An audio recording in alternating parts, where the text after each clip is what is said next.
So I get a lot of questions about philosophy and being a philosophy major, or the other side of that is I get a lot of things with like philosophy, so what are you for? What are you majoring there? You know, French fries and stuff. And I'm in the process of writing. I don't know if it will be a full-length book, perhaps more like a series of essays called Confessions of a Recovering Philosophy Major about my experience as a philosophy major and in college more broadly, and just my sort of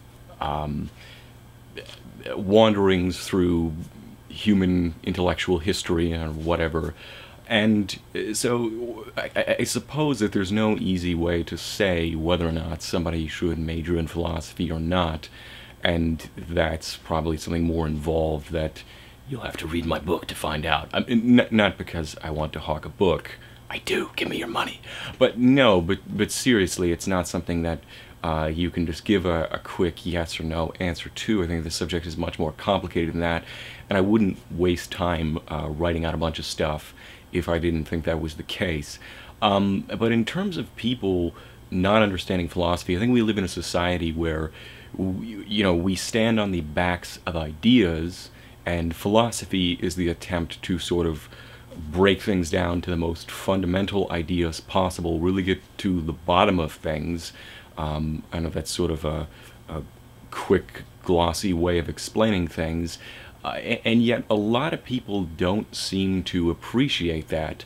I understand that, say, science is the way in which we develop new technology and understand things which are of a practical benefit, but at bottom, science and philosophy both concern themselves with what is true about the world and discovering what is true about the world.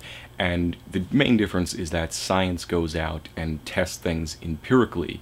But I think that too many people overglorify science in the sense that they're simply ignoring the fact that lots of grant money is wasted studying the mating cycle of blah blah blah, insect or whatever.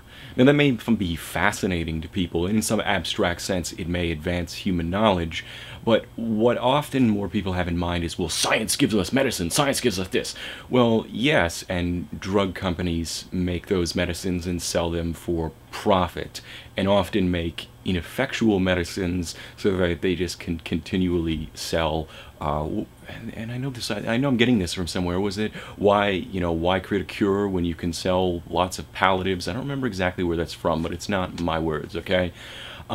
Science also helped create the atom bomb. We have to consider how scientific money gets appropriated, and the knowledge that science gives us is used, which is never just a purely altruistic, how are we going to advance humanity. Typically the scientists involved have that in mind, but how it actually plays out in reality is somewhat different.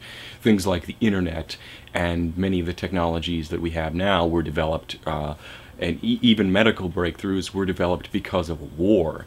That's a shitty state of affairs. People aren't running out there creating just bettering humanity for bettering humanity's sake. Some people are trying, but we exist within a political structure, within an economic structure, and even politics and economics. In science, all of these things circle back to philosophy, in that philosophy says, okay, let's assume we're an individual mind. Let's break this down to the most fundamental concepts. What do we know about the world? How do we know it?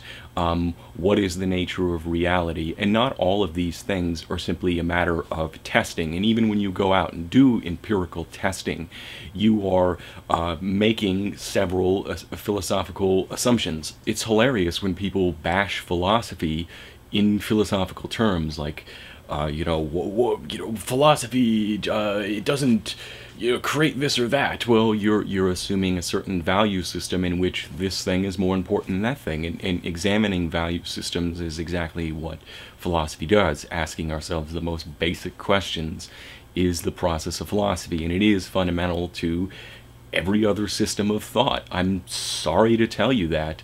It's like in Jurassic Park, where Jeff Goldblum's character goes on a rant about how they've stood on the shoulders of geniuses and now they want to package it and sell it, and without, thinking about whether or not they really should. And I feel that people have this mentality where it's like, well, yeah, without Aristotle and Plato and all of these other people, we wouldn't be where we are now. But what's it done for us lately, huh? What's philosophy doing for it right now? What's the practical application? What's the cash value?